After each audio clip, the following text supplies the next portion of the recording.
All right, welcome back. Let's see if we can finish these slides. So, we stopped down here. We were talking about recursive definitions, where we can use the magic of mostly induction, but we call it recursive definitions, to build up pretty sets from starting points, from bases, and use recursive rules to take stuff out of the set and put cool new stuff based on that back in. Oops. Who knows why that happened? And now we're here. It's time to study recursion itself formally. Okay? So a recursive algorithm, as you, I'm sure, know by now, it's an algorithm that calls itself, right? On smaller input values. Those input values must get smaller, otherwise the recursion will never end. I think we've all been burned by that before, right? And so when you make these smaller calls inside of your function, it's called a recursive call, right?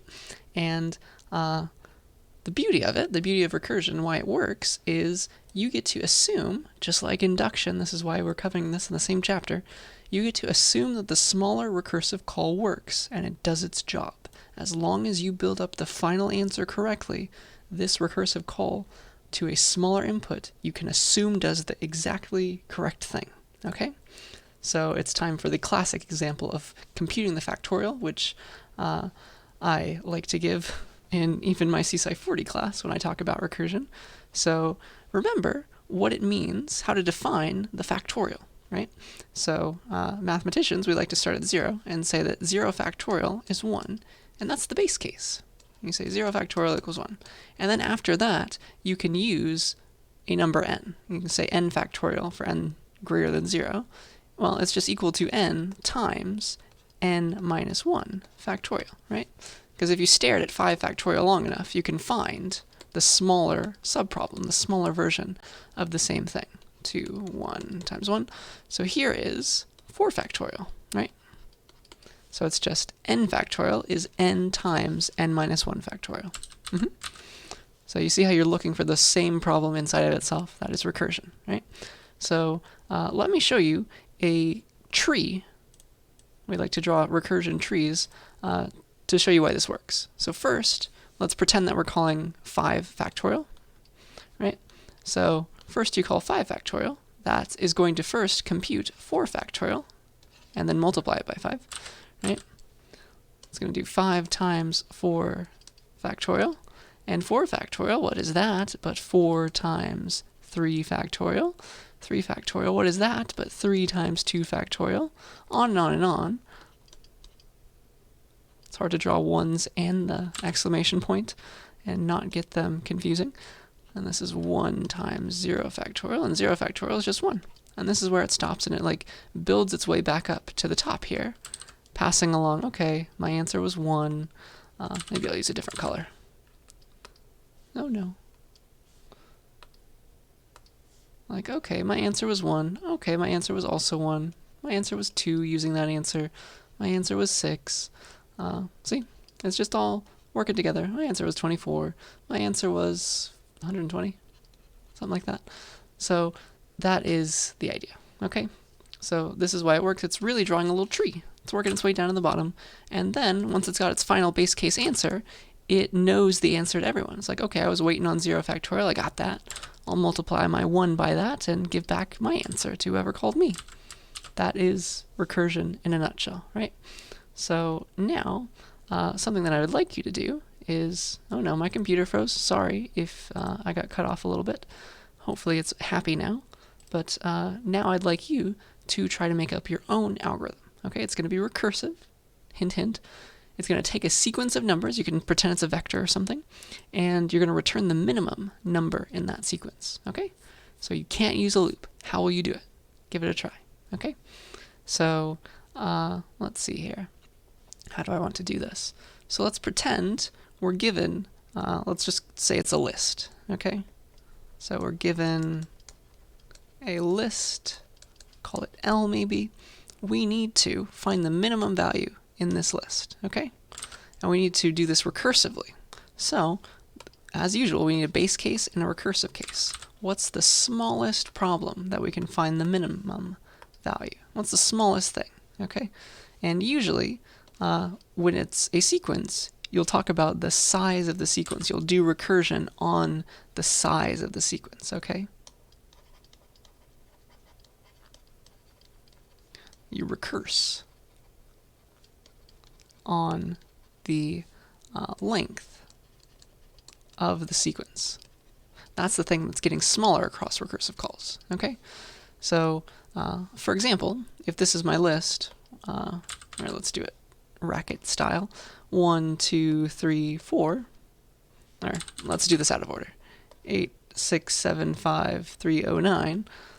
The minimum's right here. How will we find it? And the answer is, usually when you're recursing on a sequence, you'll break it down into the first thing and then the rest.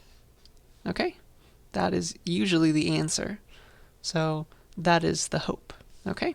And then the base case, what's the smallest list, because we're working on the list itself, what's the smallest list you can find the minimum of? Well, it's just a list with one thing inside. Like if it's n, the answer, the minimum of all these one things, it's just n itself. Yeah? So base case is a length 1 list,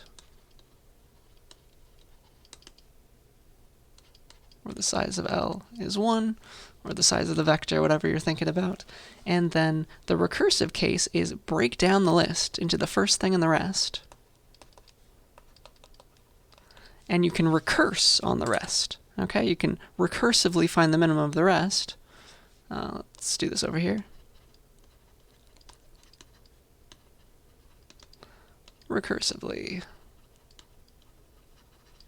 find min of rest, and then compare that to your first element, giving back the right thing. So the recursion is going to cause you to get the minimum of this, which is 0, and then you'll compare that with your first element and be like, okay, who's smaller? The minimum of the whole thing is boop, boop, 0. You see that? That's essentially the idea. And we can do this in Racket if you'd like. I have pre-made a lot of things for us today, but let's do the first one up here. Okay? So let's do min. Whee. So I'll draw a little line for us, and then we'll say min. Define min list, and we're given some list L. Okay? So the first thing that we want to do is figure out the size of this list. Okay? It better be at least 1, right? So let's see here. We'll do cond if the length of L is equal to 1. If that is the case, then the answer is, oh no, why is it unhappy here? If L's length is equal to 1, then we give back the answer that is just the thing that's inside of L, the one thing, which is the first thing. Okay? That is the secret. So, if L's length is 1, give back the one thing inside. That's the min. Otherwise, we have to do some work, okay? Otherwise, we have to recursively find the min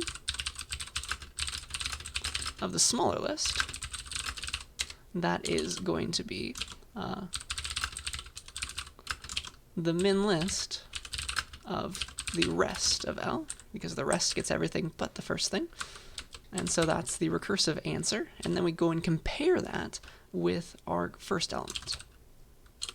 So if the, I guess, first of L is less than the min of the rest, then we give that back. Then we give back the first of L. Otherwise, we give back the min of the rest. Okay? That is weird to look at, I know, but eventually it'll become second nature. Okay? So this is min list, and let's take a look at how it's working. Whee! Reload, and we'll do min list and give it 8675309. All right, and the answer is 0, and it finds the 0, and we can maybe print out what's going on here. We can say I'll steal some of this down here. When we get called, we'll print out what's going on. Calling min list with, and then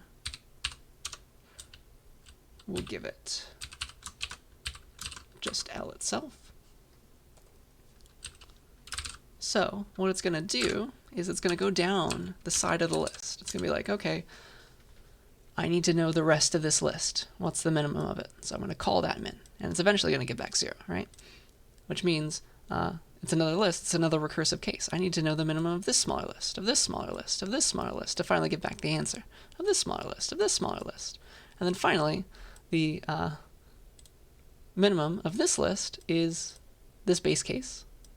It's 1. We give back the first thing. Okay? So that's the base case. And this is the recursive case. Use the smaller answer. So this guy gives back 9, and then it compares it with its front, which is 0, and the minimum is of course 0, and so it gives back that to this person who's calling it right here. And they see 0 and they're 3, they return the 0. They see 0 and 5, they return their 5 to up here. They see 0 and 7, they give back the 0, of course. 0 and 6, 0 and 8, and they give back the 0. That's the minimum of the whole darn list. Okay?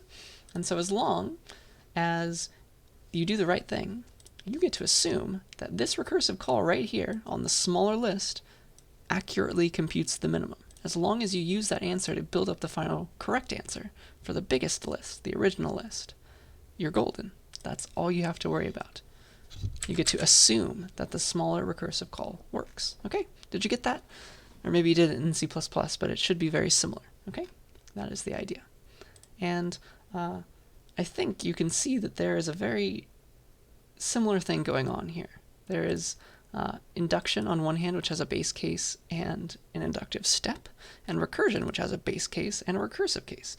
Those are very similar. Essentially, recursion is top-down, but induction is bottom-up. That's all it is. You can actually use induction to prove that a recursive algorithm is correct. Okay? That is the key. And when you're doing this kind of induction, you always have to talk about what you're inducting on. Okay? That is something that we have kind of taken for granted. I've given you okay, this is the number that we are doing induction on. Okay? But when there's a list, what's the number that's getting smaller? It's the length of the list. That's something you have to come up with, okay? It's not something that you take for granted, okay? You have to come up with this number. You have to find some kind of measurement that gets smaller, okay? And so there's always still some kind of predicate on a number n that we're working on, even when we're using recursion, okay?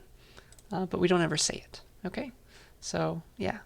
For recursive algorithms, the thing that you should always be doing induction on is the thing that's getting smaller across recursive calls. So for this example, the smaller thing was the list itself or the size of the list, whichever one you wanted to think about. They kind of were equally powerful.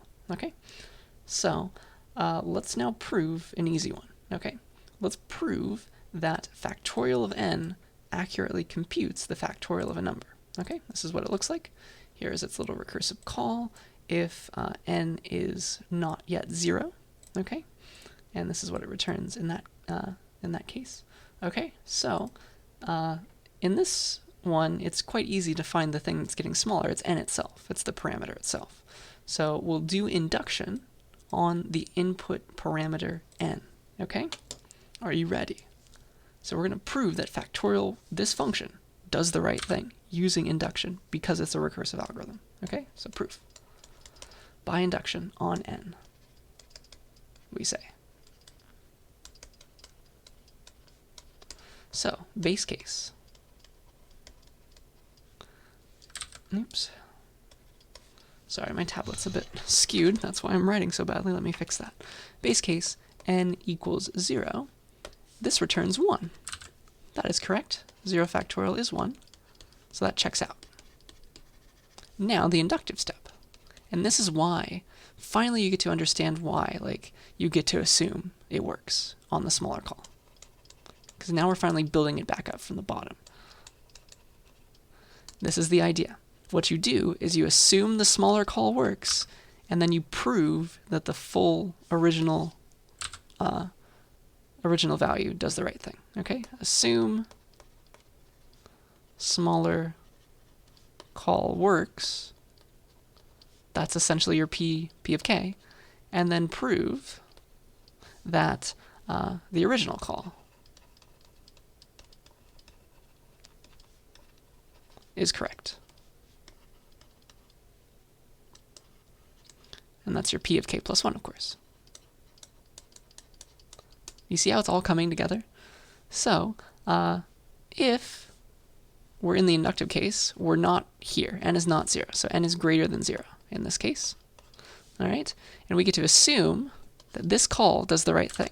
So that means R holds, it must hold the correct thing. R must hold n minus 1 factorial. Okay? And we need to make sure that we're returning n factorial. Okay? That's what we need to show. We return n factorial. Okay? So what we're returning now is r times n factorial, or sorry, r times n. But we know by the inductive hypothesis that r, the smaller recursive call, worked, and r holds n minus 1 factorial. So we return r times n, which is equal to n minus 1 factorial times n, which is equal to n factorial. QED. Isn't that the greatest thing? Now, if recursion was weird and wasn't making sense before, I hope it's finally making sense. Because this is why you get to assume that smaller calls do the right thing. It's because you're working on a smaller value of your predicate. Okay? And then it's your job to go and prove the final thing was done correctly. Which means the whole input, the bigger input, gives back the right answer. This is the wonderful property that programs have. They're so close to being proofs. Okay? It's wonderful. Okay, let's do this one now. So let us prove that ReverseString, this function right here called ReverseString, correctly gives back a reversed version of a string. Okay? So what's happening here is that, well, if you have an empty string, you give back the original string. So an empty string is itself reversed. Otherwise, what's going on is it's taking out the first character. So like, here's how it's working on like, I don't know, ABC. It's taking out the first character. It's taking out the A right here. And it's getting rid of it from the string. So it's got B and C. And it kind of separated them. And then it's recursively reversing the smaller string, which turns it into S prime, which is, you can assume, is correct because it's a smaller string. You're doing recursion on a smaller thing. You can assume that's working. That gives you CB. And then you give back the newest string with, which is this one from the recursion, and you give back this original thing put at the end now. So you put it there. And so you get CBA. And that is the correct reversal, I guess. So let's prove by induction on the length of the input string that this is what's happening. Because that's what's getting smaller. That is the number that's getting smaller across calls. Okay? The length of the input string. Okay? So base case. That's exactly the same as the base case of recursion. So the length of S is 0, so S is equal to the empty string. The reversal of S is just S itself, and that's what we're giving back. It's the empty string. Okay? The reverse of the empty string is the empty string. Inductive step. Are you ready? So, we know that we're not here. We're not in this case. So we must be down here somewhere. Okay? That's the inductive case. So what we're going to do is we're going to take our string S, and we're going to work with it like logically in just simple form. So S is equal to like some letter and the rest. So S equals A concatenated with R, and A is a single character and R is another string. Okay? That's the inductive step. This is what we have so far. And so then we're going to let C be the first character in S, so C equals A, that's what we have in C right now. We remove C from S, so now S is really just R, the remainder of the string. Then S prime is the reversal of this smaller string, which we get to assume works. So I'm going to call S prime, set that equal to R with an arrow going that way. That'll be the reversal of R. And then we have S now getting set to this S prime, which is reversed R, with A at the end of it, which is C, with C, which equals the reversal of R with A at the end. And this is, if you think about this long enough, this is actually the correct thing. That's kind of what it means to be reversed. Everybody everybody after you has been reversed, and then you're at the end.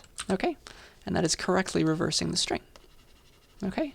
That is the idea. Obviously, if this were a homework, you'd have to give me some more logic between here and QED, but that is essentially the idea. I hope it's making some sense. Okay? This is a wonderful, wonderful thing that we are able to do. Okay, so now it's your turn. Okay, take our minimum of a sequence function. Okay, I will copy it even. Here it is. Prove that it correctly finds the minimum of the list. Okay, are you ready?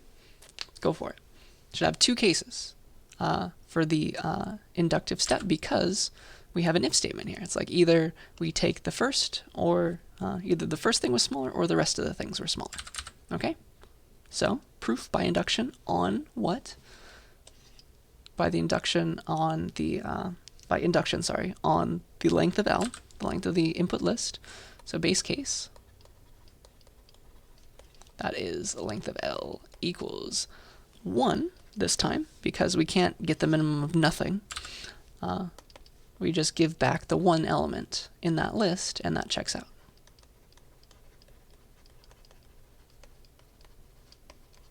Which is obviously the min. Okay? Inductive case now. The size of L is greater than 1, which means that the list is equal to, well, you got the first thing, and then you can think of it as like concatenation with some other rest list. Okay, that's the idea. So it's like F for first or something, first concatenated with the rest. Okay, that is the idea. And rest can be as big as you need it to, but first is just a single element. Okay, so that's what the list looks like if it has more than one element. It's made up of a first element and the rest of the list. And then it's our turn to do all this stuff down here. Okay, so we're going to get the minimum of the rest of the list, and we get to assume that that's going to work. So min rest correctly assume min rest correctly, because it's a smaller list that we're making this recursive call into. Min rest correctly has the minimum of the smaller rest list.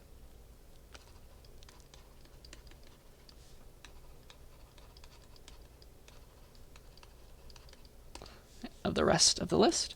And with that, we now have two cases, where the first was smaller than min rest, and we have case 2, where min rest was smaller than or equal to first. Okay, so in both cases, we need to show that we're doing the right thing. So here's the minimum of the rest of the list, and here is just our first element. What is the minimum of the whole list? Well, in this case, the first is smaller than every element in the rest of the list. And you can prove that, because this is the minimum value. There was no value that was smaller than this one, and first is smaller than even that. Okay? So first is the answer. That checks out. Okay? We give back first in that case. Way over there on this line. And then in the other case, we give back min rest because of this. It looks like first was not any smaller than minrest. So minrest was the correct minimum of the rest of the list. You see that? That is the hope. That is the idea. Okay? Not too bad, I hope. This whole assumption part is now baked into your mind from just normal normal induction, but this is really your P of K all over again that you're going to assume, okay? It just looks a bit different, and that can trip you up quite a bit. That's why we're doing a bunch of examples, okay? So now, with that, let's talk about time complexity analysis of recursive algorithms, because some are really good, some are really bad, all right? So the time complexity of any algorithm is of course a function that calculates the number of basic operations performed by the algorithm on an input size. Usually we give some kind of input size. So if it's like a vector, it's the size of the vector. That is the input of this function, and that determines essentially how long the function takes. Usually it's based on n, unless it's a constant time function. Okay, so for a recursive algorithm, the time is defined in terms of itself because it's a recurrence relation. Because you're calling yourself, you have to time yourself on smaller inputs. So it's like t of n equals, okay, some constant work plus, well, we have to call t of n minus 1. You have to call the function on itself one smaller. That's the idea. Isn't that cool? So then to analyze the time complexity, we have to create this recurrence relation, and then the new thing is solve it. Like, come up with, what is this in big O? Like, what is this in big theta? What does that mean? So, first of all, let's come up with the recurrence relation for factorial. T of n equals what? If we scroll back up to factorial, well, what's the time of the base case? In the recursive case, the longest case. We're doing worst case analysis. So it's essentially, we're going to multiply some number, which is constant work. But before that, we calculate the factorial one smaller. So it's t of n minus 1 plus some constant work like setting variables and multiplying. So it's essentially this. It is essentially, well, you got to make the recursive call and then multiply yourself by that result. So it's one smaller recursive call plus some constant work. That's essentially the time complexity of the factorial algorithm. And I'll show you one way to solve it soon. Okay? First, we need to talk about kinds of recursive algorithms, because those are going to help us figure out, like, okay, how do we analyze its complexity if it has this kind of pattern that's going on? And one very important recursive pattern is called divide and conquer. Okay? You've definitely learned binary search by now, and there's a recursive way of doing that, and so I'll talk to you about it. Okay? So a divide and conquer algorithm, all it means is that you're solving a problem recursively. Usually there's like a vector or a list or something, by like breaking down your problem into smaller versions of itself of equal sizes. Okay, that's not like factorial where you broke it down to like a one smaller size. This is like t of n over 2, right? Because it's half the size that you're working on. Okay? This is another t of n over 2 because you're like breaking your vector that you're maybe sorting down by half. So that's what divide and conquer means. That's what's happening. And let me show you binary search. That is what your book considers to be divide and conquer. I don't consider it to be divide and conquer because, and most books don't, because when you're binary searching something, like you're searching for some value, you search in the middle, and then you only go one way. You don't go both ways. Divide and conquer means you're going both ways, usually. Like, maybe it needs to go to the left, and then you search in the smaller half to the right, down until you find like a single element search space, or you run out of room. So that is binary search, and that's why it's a bit different than what most people consider to be divide and conquer. So that's my rant. Let me just show it to you now, okay? The idea of binary search is you have a sorted array, okay? It looks like this. You have like 1, 2, 3, 4, and you're looking for a value. You're looking for a value inside of it. Okay, so maybe you're looking for 3, and the trick to binary search is you look in the middle of your current search space. Your search space starts out being the whole darn array, and then slowly but surely you whittle away at how much of this thing you need to look through. Because maybe this is like your first middle element, so you look at the 2, and then you notice that the thing that you're searching for is bigger than that. which means immediately, because it's sorted, you only need to ever search from here to here. Yeah? That's the idea. And so you're eventually going to play this game until you shrink down your search space small enough to find your final thing that you're looking for. Okay? This might be the middle of this sub half of the array, and then you're immediately going to find it in the next call. Okay? But the idea of binary search is you have a search space, and you either go left or you go right. And eventually, either your search space will become nothing, or you're going to find the element eventually. Okay? That is the hope. Okay? So you look in the middle. If that's what you're looking for, you're good. You found it. Like if you're looking for 2, you can just stop right there. But otherwise, if there's no array left, you're also done. You return like the index. Okay? You return the index of the place you found it. If you don't find it at all, you return -1 usually. And then the recursion happens because it's just binary search on a smaller array, right? If what you're looking for is smaller, just recursively search the left half. Otherwise, recursively search the right half. See that? It's really not too bad. And so that is binary search, and I have made it in Racket for you if you'd like to take a look at it. So yeah, what it's doing is it's calling this helper function, which keeps track of our search space, okay? Binary search helper. This, let me try to explain this in a comment. Binary search helper, what it's doing is searches v for val between 2 indices. You know it's somewhere between start index, if it's there at all, it's between start index and end index. And those can change, okay? And the initial indices that you're searching through is the whole darn array, the whole darn vector, between 0 and the length -1, okay? That is the idea, okay? And then the rest is exactly what I was saying. So if the search space is empty, then what you're looking for isn't there. You can return -1, and you know it's empty if like something weird has happened, like the start index is bigger than the end index. That doesn't happen if it's actually there somewhere. Otherwise, what you do is you search in the middle somewhere, halfway between your start and end. You find that index, you find that value, and then you compare that value to what you're looking for, okay? You compare if that value is smaller than the middle that you're looking at, in which case you need to go through the left half, which means your new search space is, okay, keep your start index, and then change your ending index to be 1 less than the mid, right? Because it wasn't there. That is the idea. And vice versa for the bigger half.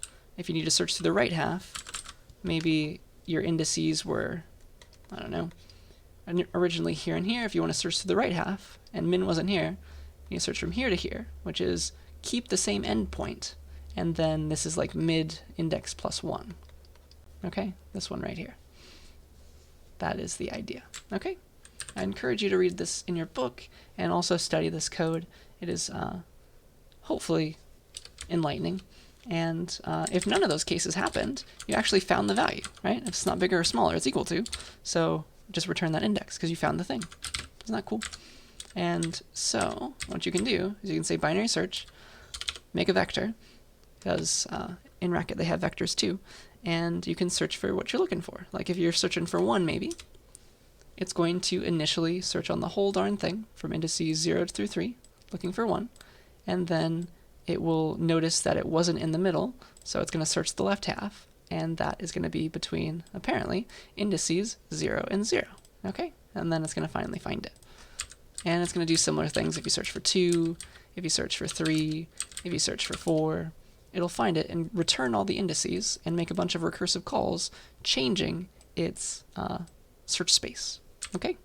And if you search for something that's not there, this is what happens. Like, you go beyond your search space. It's like, okay, search from starting index 4 to ending index 3.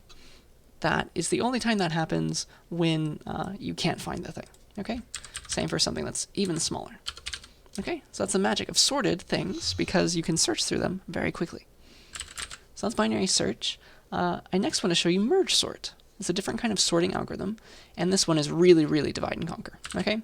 The idea for Mergesort is that you have one big array, like, I don't know, 4, 2, 3, 1, and you recursively sort each half. So you cut it in half. Now you have 4, 2, and 3, 1. You recursively sort those halves. They're smaller. Recursion will work. So then you have 2, 4, then you have 1, 3, and then you not recursively, in Racket at least it's recursive, then you merge them together, because you're like, okay, starting here and starting here, which one's smaller? Okay, it was that one. So now I'm considering this one and this one, because I've already included the one. That is the idea. So it's very easy to merge this all back, 1, 2, 3, 4, into a brand new, correctly sorted thing. Okay?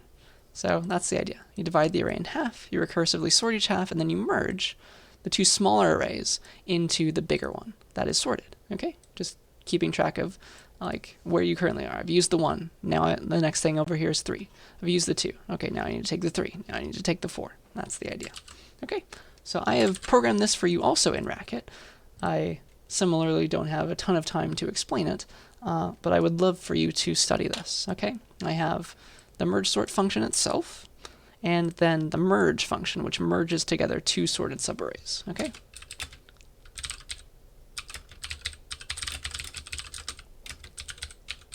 In Racket, I'm using lists this time. It's easier to work with lists in Racket. So again, it's doing things like, okay, find like the size. If you're trying to sort something like a list that's with a size less than or equal to 1, well, the list's already sorted, just give that back. Otherwise, cut it in half, figure out half the size, take the first half, get the second half, this gets them both, and then recursively sort them, and then merge them back. It's textbook stuff, but the reason it works is because of the magic of recursion. You get to assume this is going to correctly sort the stuff. Okay? And then here's merge. It is also recursive in Racket, but it doesn't have to be in other languages. What it does is it like takes two sorted sublists and builds the bigger version that is the sorted full list containing both of these. Okay? That's the idea. So it finds the smaller first thing and like it plops it onto the front, and then it needs to merge the rest of the two lists still. That's the idea. Okay, so I encourage you to study this, but let me just show you how it's working. So merge the list, merge sort. The list 8675309.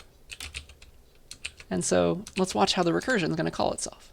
So I've have included little comments here for us.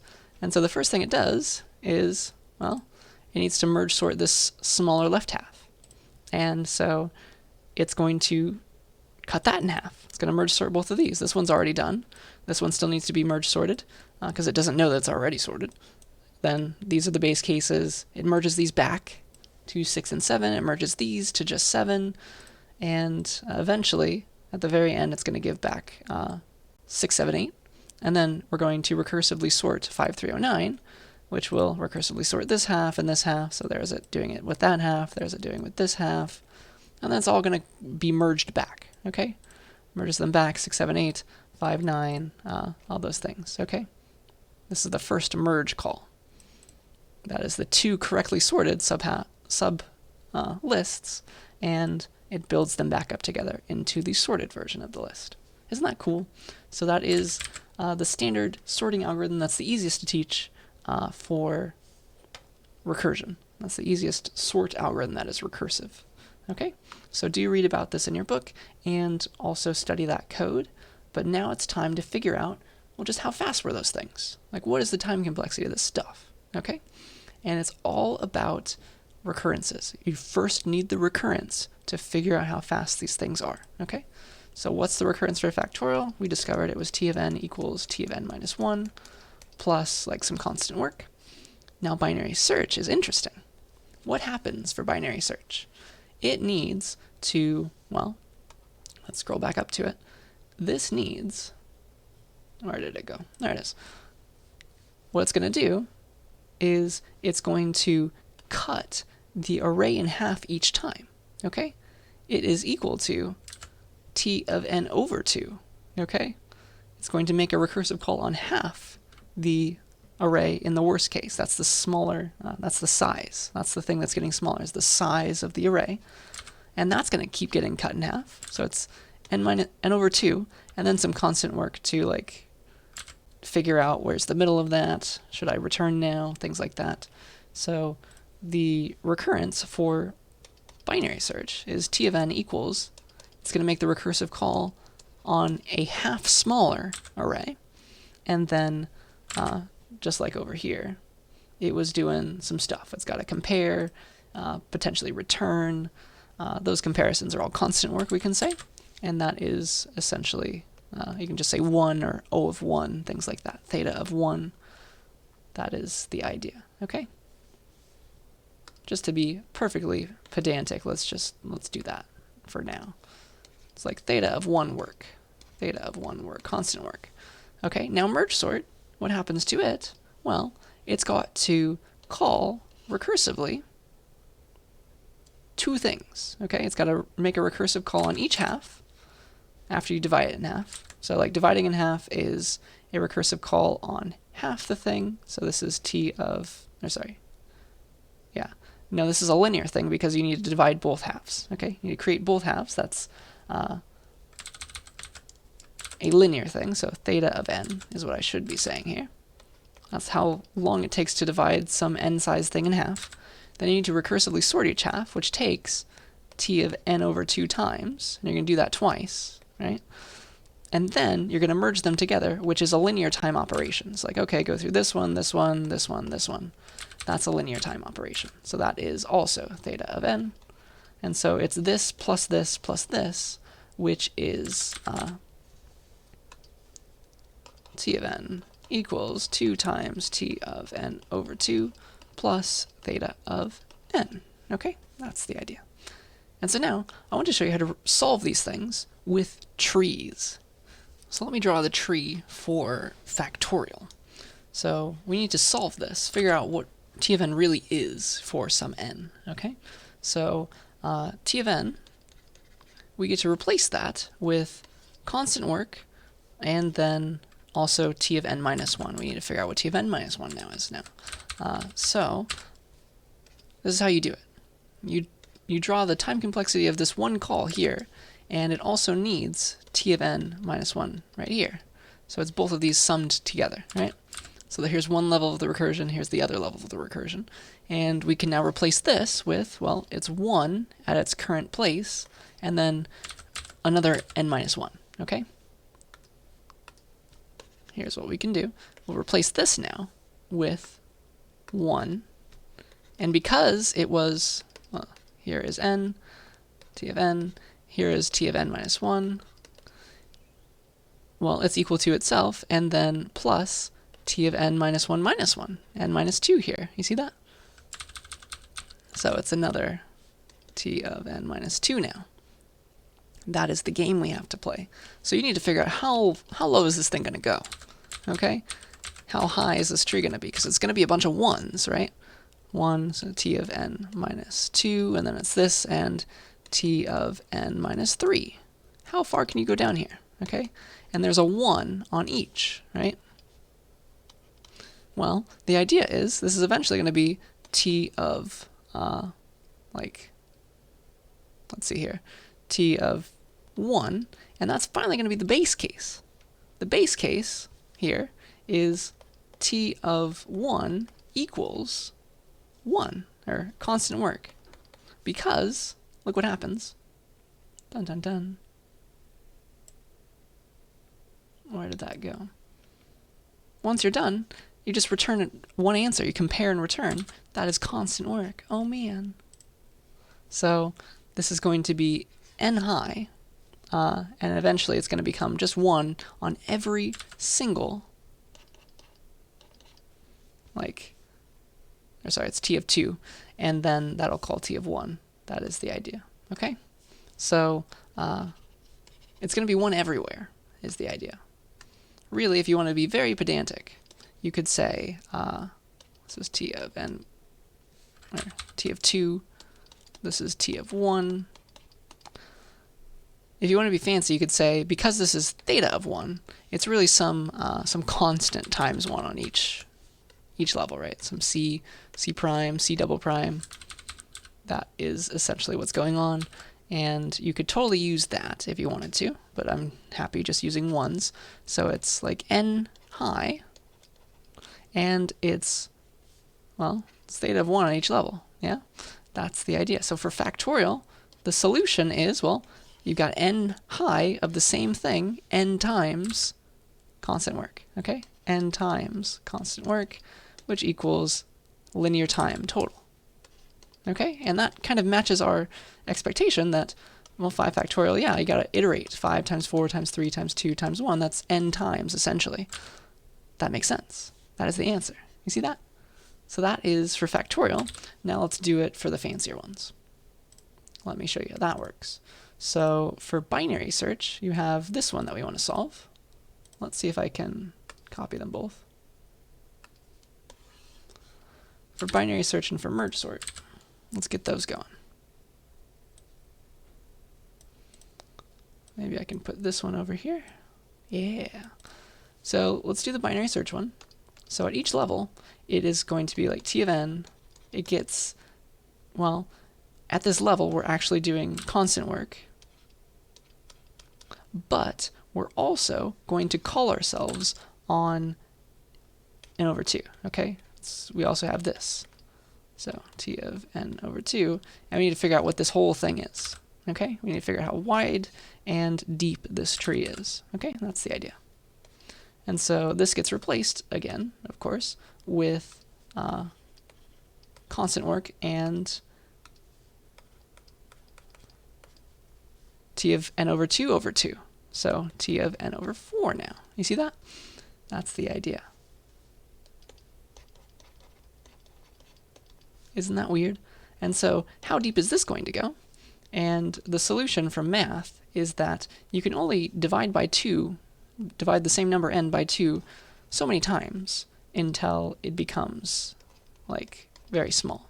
Eventually, the base case for binary search is you're trying to search through like a one element thing or an empty search space thing, and that is you just return, yeah, it's there, here's its index, or you return -1. So that's again constant time for the base case. So eventually you're going to get down to the base case, which is theta of 1, and this is going to have like ... t of n over 8, etc. You can divide by 2 log of n times, log base 2 of n times. Okay, that's its height, log base 2 of n.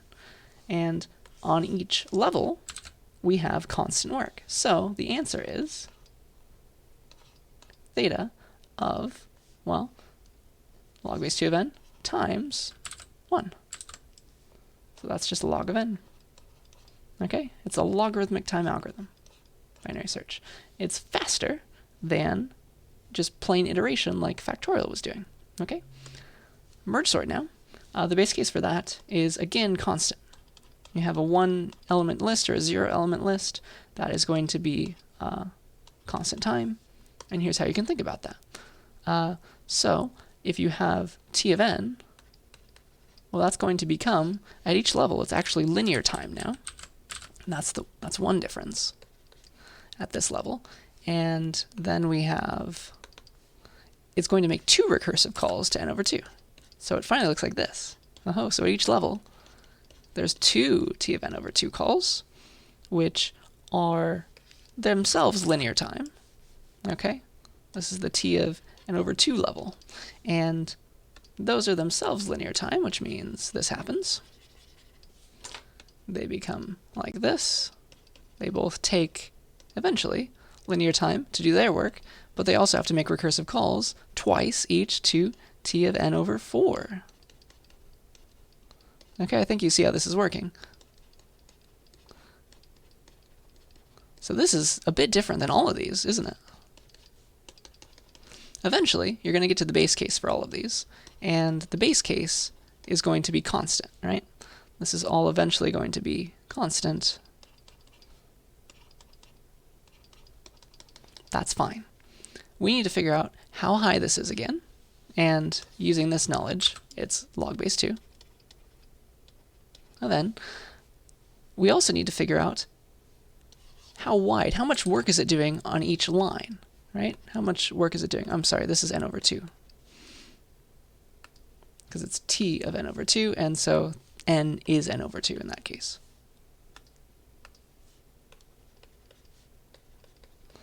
Okay, that's the idea. And so this will become theta of n over 4, theta of n over 4 work, because linear work when n is equal to n over 4 is that. Okay, so like how much work is it doing on each level? This is linear, this is this plus this. Is there a pattern here? That's n, okay? This one is this plus this plus this plus this. That's n. Oh shoot! I think it's going to be n on each level. Oh man.